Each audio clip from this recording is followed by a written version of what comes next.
રામ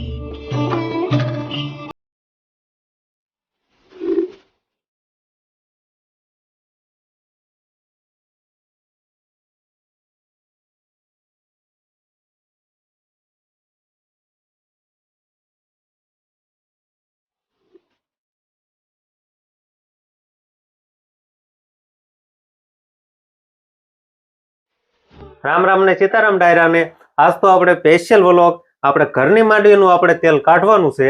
એટલે કે જે આપણે માંડવી વેચી હતી એ વિડીયો જે એને જોયો છે અને ખ્યાલ જ હશે કે આપણે અડધી માંડવી રાખી હતી એમ.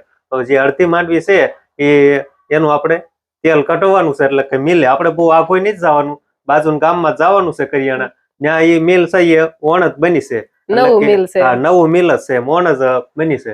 અને હું તેલ કાઢવાની પ્રોસેસ છે અને ડબલ ફિલ્ટરમાં કઈ રીતે થાય છે એ આપણે બધી પ્રોસેસ જોઈશું. અને અમે તો જો કે હમણાંથી તો માંડવી જેદુના વાવી છીએ, જેદુનું આપણે ઘરની માંડવીનું તેલ કાઢીને ખાવાની પ્રક્રિયા હોય. હા, એમાં થોડી ઘણી માંડવી તો આપણે રાખવાની જ છે. થોડીક તો તેલ ઘરના ખાવા માટે એમ રાખ્યું તેમ કે ઘરની માંડવી હોય, વેસાતું લેવું તો એ થાય અને એ કરતા તો ઘરની માંડવીનું ચોખ્ખું તેલ ખાવીને શુદ્ધ એમ. હા, એટલે આપણને એમ થાય આપણી માંડવીનું તેલ છે. હા, એમ ઘરની માંડવીનું તેલ એમાં થોડું કાંઈ ખામી હોય એમ. તો આપણે ના મિલે જાશું અને કઈ રીતે તેલ કાઢવાની પ્રક્રિયા છે, પ્રોસેસ છે, શું છે, એ બધી માહિતી આપણે મેળવીશું. અને કેટલા વજનમાંથી કેટલું તેલ નીકળશે એ પણ આપણે જોઈશું. તો તમે વ્લોગમાં કન્ટિન્યુ બન્યા રહીજો. અને અત્યારે તો આપણે રિક્ષા પણ આવી ગઈ છે, એમાં માંડવીને એવું બધું ભરવાનું કામકાજ છે. તો પેલા આપણે રિક્ષામાં બધી માંડવીને એવું બધું ભરી વાળવી અને પછી જાઈશું. તો કે અમારી અને આપણા મોરબાપુની માંડવી છે, એટલે 2 જણાની માંડવી લઈને જવાનું છે. તો હાલો આપણે જાઈશું માંડવી કઢાવવા. પેલા તો આપણે બધી માંડવી રિક્ષામાં ભરી વાળવી. હા, અને કાણાની જે પ્રોસેસ હોય એ બધી જોવા માટે કન્ટિન્યુ વિડિયોમાં બનાવી દો, એટલે કે જાણવા મળે કે કેમ તેલ કાઢવાની પ્રોસેસ છે એમ. હા, હવે આમ એમ સમજી તો ગાંઠ તો રાઈને ફેરાઈ જાય. હા, બોય તળિયે રહી જાય એમ. હા, મીઠી ને ઘટતો જાય નહીં ચવાતા એમ. રેસ્ટોરન્ટ માંડી બ્રો કિલા દે કરિયા.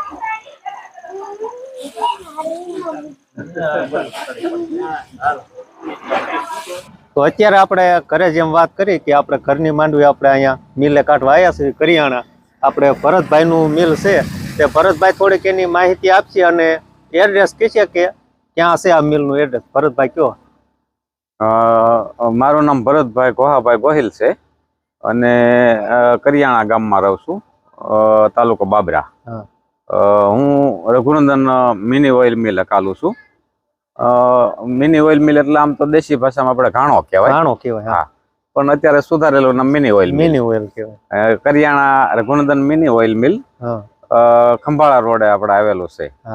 આ સરનામું છે મારા મિલનું. આપણે આમ આ વિસ્તારમાં કહેવાય તો 3 સડક થી આપણે બાબરાનો રસ્તો રહ્યો, કીડી કરિયાણાની ખંભાળા ચોકડી આપણે 3 સડક કહેવાય, ત્યાંથી બાબરા જવાના રસ્તે ડાબા હાથ ઉપર આવે રઘુનંદન મિની ઓઇલ. તો હવે આપણે છે ભરતભાઈ, તો આપણે મિલની શું પ્રોસેસ છે, કઈ રીતે તમારી બધી પ્રક્રિયા ચાલતી હોય તે થોડીક માહિતી આપણા યુટ્યુબ ફેમિલીને થોડીક જણાવો એટલે એને ખ્યાલ આવે.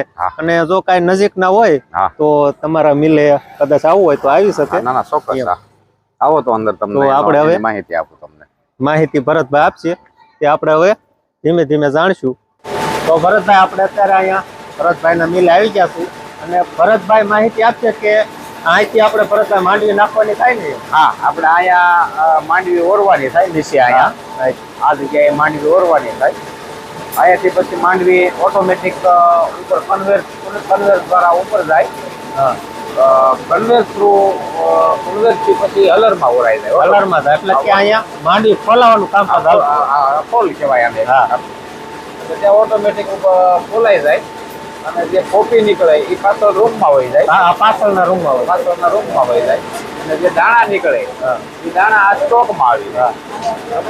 એટલે જે આપણે માંડવી ફોલાઈને જે દાણા આવતા હોય એ બધા આમ આવી જાય.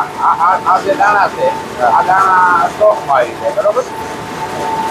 આ દાણા પછી આ કન્વેર દ્વારા આપણે એક્સપિલરમાં આવી જાય. એક્સપિલરમાં આ પેલો એક્સપિલર કે આ પેલો એક્સપિલર. હા આમાંથી આપણે જે દાણા કહેવાય હા. એ આમાંથી આમાં વયા જાય. હા આમાંથી દાણા આમાં આવ્યા જાય હા. એક્સપિલર માં અંદર અહીંયાથી ગરમ હવા આવતી હોય હા અને દાણા બે મિક્સ થઈ અને તેલ એનું નીકળે એમાં 50% તેલ નીકળી જાય નીકળી જાય આમ. આ 70% તેલ નીકળે એટલે આ પેલા ઓલામાં 70% તેલ નીકળી જાય અને બાકીનું જે 30% તેલ રહ્યું હા એ બીજા ઓલામાંથી નીકળે. આ જે કોળ નીકળ્યો આમાં 30% તેલ રહી જાય બાકી એ પછી આ બીજી કન્વેર માં આપણે બીજા એક્સપિલર માં થાય હા એટલે આ એનો બીજો એક્સપિલર હોય બીજું એક. એટલે એ બીજા એક્સપિલર માં જે 30% તેલ બાકી રહી ગયું હોય હા એ એમાં નીકળી જાય એટલે એ 100% તેલ આપણું મળી જાય હા અને 100% તેલ મળી જાય ત્યાં પછી જે કોળ નીકળે એની ગુણી પડે એની આ કુણી પર છે. તો અત્યારે જે આપણે પેલા 70% તેલ નીકળે એ જોઈશું કે એમાં જે આપણે તેલ અહીંયા જ નીકળે છે આ બાજુ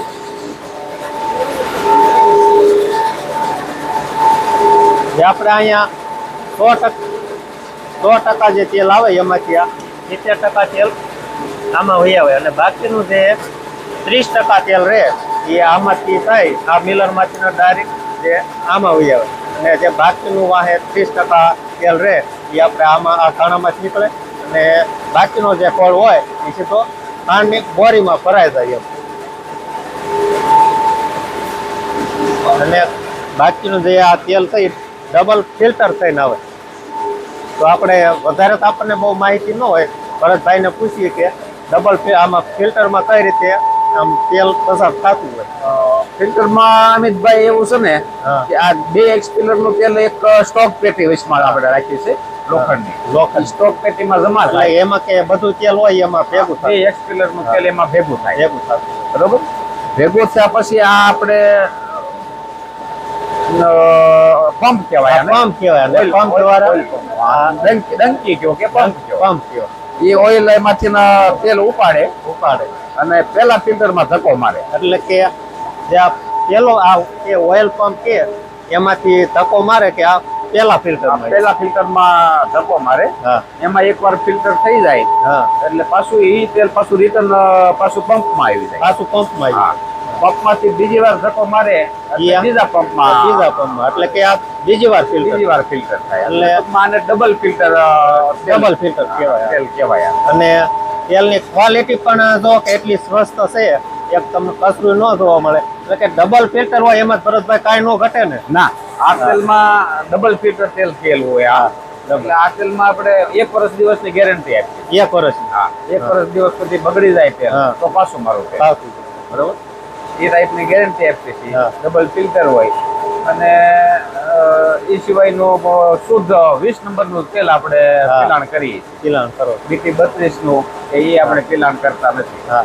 બરોબર તો ભરતભાઈ આપણે તમારા મિલમાં તો આપણે બધે જોયું હા. કે તમારી ડબલ ફિલ્ટર છે આપણે હા. ઓઇલ હા. અને આ તમે બધું કામ કઈ રીતે હકાડો છો હા. અને આ બધી પ્રોસેસ શું છે થોડીક માહિતી આપી દો એમ એટલે કે થોડોક ખ્યાલ આવી જાય એમ. હા બરોબર છે હા હવે એમાં અમિતભાઈ એવું છે ને હા કે મિની ઓઇલ મિલ ઘાણો એટલે હું છે ને તમે સિંગ લઈને આવો અથવા હા. કોઈ પણ ખેડૂત સિંગ લઈને આવે તો અત્યારે તો આપણે સિંગ લઈને તો આવ્યા છીએ આપણે તમે ચાલુ સિંગ છે. લઈને તમે હા. આવ્યા છો તમારું સાલ આધાર હાલે છે હાલે છે. તો હું એવી રીતના તમારી સિંગ નું તેલ કાઢી દઉં હા તેલ કાઢી એટલે લેબર કામ હું કરું છું લેબર કામ. હા તેલ તમારી સિંગ લઈને આવો એટલે એનું તેલ હું તમને કાઢી દઉં હા. એના બદલામાં તમે મને લેબર નો ચાર્જ આપો હા લેબર ચાર્જ અમારો અહીંનો છે 20 કિલો સિંગ હોય એટલે 70 રૂપિયાનો એટલે કે 20 કિલો સિંગ હોય હા એટલે કે 1 મણ. હા એક 1 મણ નો ભાવ 70 70 રૂપિયા છે એમ.